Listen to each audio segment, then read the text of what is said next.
হুগলির হরিপালে নাবালিকাকে শ্লীলতাহানির অভিযোগ। স্থানীয় সূত্রে জানা গিয়েছে, হরিপালের গোপীনগর কাঠগোলার ধারে অচৈতন্য অবস্থায় অন্ধকার গলির মধ্যে এক নাবালিকাকে পাওয়া গিয়েছে। তারপর পুলিশ এসে নাবালিকাকে উদ্ধার করে স্থানীয় হাসপাতালে ভর্তি করে। স্থানীয় সূত্রে খবর, টিউশন পড়তে গিয়ে বাড়ি ফেরার সময় হঠাৎ করে একটি 4 চাকা গাড়িতে তাকে তুলে নেয় কয়েকজন। এরপর কি হয়েছে তার মনে নেই এই নাবালিকার, এবং তদন্তে হরিপাল থানার পুলিশ। নাবালিকার মেডিকেল পরীক্ষা সন্দেহজনক, তেমন কিছু মেলেনি। তদন্ত চলছে, গুজব ছড়ালে ব্যবস্থা নেওয়া হবে পশ্চিমবঙ্গ পুলিশের তরফে, এমনটাই পোস্ট করা হয়েছে। আমরা অলরেডি কেস হয়ে গেছে, ইনভেস্টিগেশন হচ্ছে, মহিলা অফিসার কি দেওয়া হয়েছে এবং আমরা ফর্ম দিয়েছিলাম তো অনেক সোশ্যাল মিডিয়াতে এবং মিডিয়াতে এটা বলা হচ্ছে যে এটা একটা আপনার রেপের কেস বা রেপের কেস বলা হচ্ছে, কিন্তু আমি এটা ক্ল্যারিফাই করতে চাই কি এরকম নাই কোনো কমপ্লেন্টে এরকম কোনো রেপের ইয়ে আছে, আপনার এলিমেন্ট আছে এখানে বা ওরকম রেপের কোনো কমপ্লেন্টে ওরকম কিছু নেই, বা যেটা আছে যেটা আমাদের ভিকটিম যে স্টেটমেন্ট দিয়েছে আপনার মেডিকেল স্টেটমেন্ট বা যা স্টেটমেন্ট, এখানে রেপের কোনো ইয়ে আসছে না। যেটা সেকশন আসছে যে সেকশনেই কেস করা হয়েছে, আপনার মলেস্টেশনের সেকশন, যেটা সেকশন কেস হয়েছে, এবং আমরা তদন্ত অলরেডি যেখানে যা যা করণীয় আমরা অলরেডি এটা চালু করে দিয়েছি।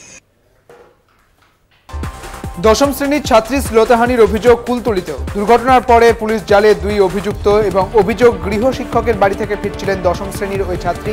সেই সময়ই টোটো নিয়ে এসে 2 যুবক তাকে শ্লীলতাহানি করে বলে অভিযোগ। জোর করে গাড়িতে তুলে নিয়ে যাওয়ার চেষ্টা করা হয় তাকে। ছাত্রীদের চিৎকারে এলাকা থেকে চম্পট দেয় 2 অভিযুক্ত। পরিবারের সদস্যদের বিষয়টি জানার পরেই ছাত্রীর বাবা স্থানীয় লোকজনদের সাহায্যে খোঁজ খবর নেন এবং খুঁজে বের করে ওই যুবকদের। পরে তাদের পুলিশের হাতে তুলে দেওয়া হয়েছে বলে জানা গিয়েছে। শুক্রবার আরজি করে বিনা চিকিৎসায় এক তরুণীর মৃত্যু হয়েছে, এমনটাই অভিযোগ ওঠে।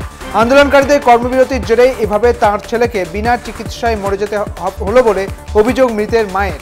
এবং কলকাতা টিভি সম্প্রচার করে এই ঘটনা। কলকাতা টিভির সম্প্রচারিত ভিডিও এক্স হ্যান্ডেলে শেয়ার করেছেন অভিষেক বন্দ্যোপাধ্যায়, কল্যাণ বন্দ্যোপাধ্যায়ও।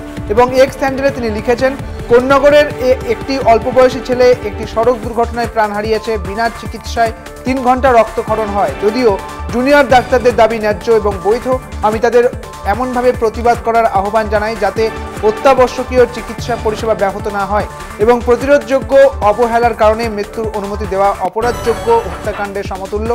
যদি প্রতিবাদ চালিয়ে যেতে হয় তাহলে তা গঠনমূলকভাবে করা উচিত। সহানুভূতি এবং মানবতার সঙ্গে যাতে অবহেলায় আর কোনো জীবন ঝুঁকির মধ্যে না পড়ে সেই দিকটাও বিবেচনা করা উচিত। অভিষেক বন্দ্যোপাধ্যায়ের পর তৃণমূল সাংসদ কল্যাণ বন্দ্যোপাধ্যায় এক্স হ্যান্ডেলে কলকাতা টিভির খবর পোস্ট করে তৃণমূলের সাংসদ কল্যাণ বন্দ্যোপাধ্যায় জানিয়েছেন, আরজি করে চিকিৎসকদের কর্মবিরতির জেরে দুর্ঘটনাগ্রস্ত যুবকের মৃত্যুর অভিযোগ তুলেছেন। খবর সম্প্রচারিত হয় কলকাতা টিভিতে। এক্স হ্যান্ডেলে কল্যাণ বন্দ্যোপাধ্যায় লিখেছেন, আমার নির্বাচনী এলাকা থেকে 26 বছর বয়সী বিক্রম ভট্টাচার্যের আকস্মিক মৃত্যুর খবর শুনে আমি গভীরভাবে মর্মাহত। তাকে আরজি করে রেফার করা হয়েছিল এবং এই বিনা চিকিৎসায় অত্যধিক রক্তক্ষরণ হয় এবং দুর্ঘটনাগ্রস্ত যুবকের মৃত্যু হয়েছে। প্রত্যেকেরই প্রতিবাদ করার মৌলিক অধিকার রয়েছে, কিন্তু সরকারি হাসপাতালে চিকিৎসা নেওয়ার মৌলিক অধিকারকে নষ্ট করার অধিকার কারণ নেই। বৃহস্পতিবারের পর শুক্রবার ফের শুটআউট ডোমকলে। গুলিবিদ্ধ কালু হালদার নামের এক যুবক। শুটআউটের ঘটনায় রীতিমতো চাঞ্চল্য ছড়িয়েছে এলাকায়। ঘটনাটি ঘটেছে মুর্শিদাবাদের ডোমকলে। স্থানীয় সূত্রে খবর, চায়ের দোকানে বসেছিলেন ওই যুবক। তখনই আচমকায় বেশ কিছু দুষ্কৃতী ঘটনাস্থলে গিয়ে 3 থেকে 4 রাউন্ড গুলি চালায় এবং চম্পট দেয়।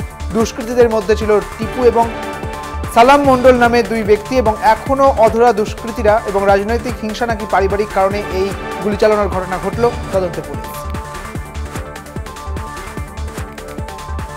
আইএসএফ ছেড়ে তৃণমূল কংগ্রেসে যোগদান ভাঙড়ে।